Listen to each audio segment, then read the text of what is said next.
Hey guys, I just wanted to clarify a couple quick things about the impending bump stock ban. So, on Friday, The Truth About Guns put out an article that says, breaking, DC Circuit issues gun owner a temporary stay of ATF's bump stock ban. Now, a lot of people have read this article, and I've been hearing people say, hey, look, the bump stock ban has been overturned, or there's a temporary stay, or it's been put off.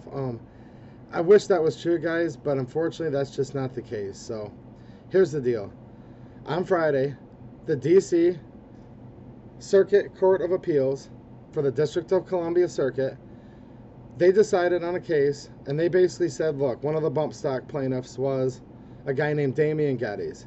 And basically, what this new ruling was granting a stay on the bump stock ban for this one individual. So, yes, they did grant a stay on the law, but unfortunately, the way it was written and the way the motions were filed, it's really complicated, guys, but here's the gist of it. Fortunately for Damian Geddes, and God bless him for having the courage to put forth this lawsuit, he will be temporarily exempt from this law until the next court decides what to do. However, for all the rest of us, this is not applicable and it does not affect us at all. So there was also another case on Thursday where the 10th Circuit Court of Appeals issued a temporary restraining order blocking the ATF's new rule of reclassifying the bump stock as machine guns, but that ruling also only applied to the one plaintiff in the suit. So this changes nothing as of right now for the rest of us. So as of right now, the last ditch effort for the whole country to be temporarily relieved under this unjust ruling would be the 6th Circuit Court of Appeals. And that would be the one that I was referring to in my video on Friday. That's basically the next step for the GOA's lawsuit. Now look, this isn't necessarily bad news for all of us either. It's just not quite as good a news as we thought. So by the fact that we've now had the DC Circuit and the 10th Circuit come up with different outcomes than other circuits, the way it normally works is these types of things are required for the Supreme Court to hear a case. So while these two cases in and of themselves and these two rulings aren't going to help the rest of us, for Monday here, what it is going to do is make it where the lower courts are in disagreement. And when they're in disagreement, that drastically increases our chances of the Supreme Court of the United States to hear the case. And then when it goes to the Supreme Court, we have to hope that the court is going to decide in our favor and not with the federal government.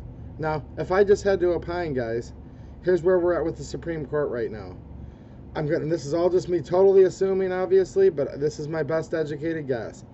Alito and Clarence Thomas are generally very pro 2A and against over government reach. They're against restrictive rules by the government. Okay, we have Gorsuch, Kavanaugh. On their face, both appear to be very pro 2A from past opinions they wrote when they were in lower courts, and my hopes are up for those two. But with lack of a voting record in the Supreme Court, we can't be 100% sure on them. But I'm going to hope and think that they're going to vote in our favor. So that leaves the swing vote, and there always has to be a swing vote. As soon as Kennedy retired, which was known as the Supreme Court swing vote, it seems like Chief Justice Roberts has now become the swing vote. And there's plenty of past precedents if you look back. He's gone back and forth, guys. He seems like half the time nowadays he decides with the more liberal justices, the other half the time with the more conservative justices. So I think we have a good chance in the Supreme Court, but I wouldn't quite consider it a slam dunk. So that's just to clarify where we're at right now. Of course, we're waiting to find out from GOA, supposedly tomorrow, Monday, which is the last day, as of right now, that people who own bump stocks can legally own them. We're going to wait to see if the 6th Circuit puts in some kind of emergency injunction or grants a stay on the regulation. That's kind of sort of all of our last hope to keep people from having to either destroy or turn in their bump stocks or choose to keep their previously lawfully purchased property that they would now become a felon if they possess. Choice is up to you what you do on that. So that's where we're at. Hopefully we'll have more news Monday, and I'm still hoping that it's going to be good news, although I wouldn't bet on it. I'm just hoping, as you guys are too. One other real quick thing I'd like to add. You know, we've been kind of arguing for the bump stock for a long time. And I think a lot of people have been kind of going about this argument the wrong way. Now look, when we're making comments in forums and on YouTube videos and opining on the internet, I know that's not like anything that really has real significance in and of itself, but collectively it does, because things in this country not only get tried in the court of law, but they get tried in the court of public opinion. And ultimately, the people are still the highest level of authority in this country. So with that said, what I'm about to say may get some of you mad. And look, my intention is not to get anybody mad at all. And if you want to be mad at me, you can be. Although that's not my intention, guys. I just want to call a spade here. A lot of us, a lot of people have been going about this whole argument the wrong way. And here's what I mean by that.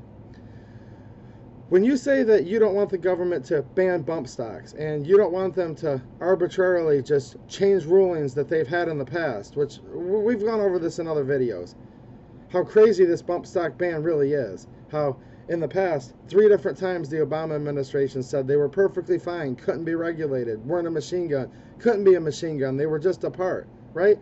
Well, here's what a lot of people have been doing. They always start off their sentences, and everyone doesn't do this, but unfortunately a lot of people do. They start off their sentence saying, look, I think the bump stock is useless, it's a novelty, I'd never own one, it wastes ammo, it's not accurate, it's nothing but a toy, there's nothing to it, there's real no reason to have one, okay? And then at the very end they say, but shall not be infringed means shall not be infringed, and they should not to be able to take our bump stocks the way they're doing with this regulation. Now here's the problem I have with that argument. That's a very weak way to present your point to somebody.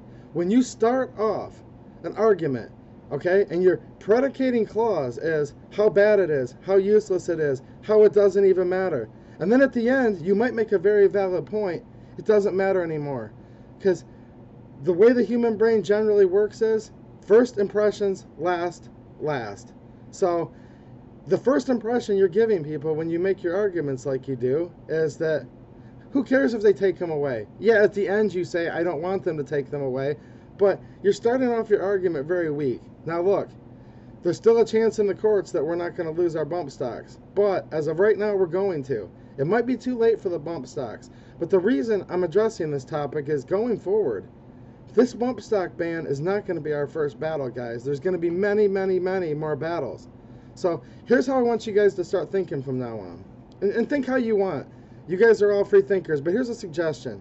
Next time they come for something, and it's not really your cup of tea, it's not your favorite thing, don't start off the sentence by saying, let's give an example. If they want to ban the AR-15, don't start off your next sentence saying, I don't use the AR-15, I think it's a bad platform, the ammo's weak, blah blah blah, there's too much plastic on it, I'm an AK guy because the 7.62 is a more powerful round and there's more wood on it and it's a better design, but I don't want them to take the AR-15. Don't argue like this in the future, guys. I saw way too much of this with the bump stock, and it's just a weak argument.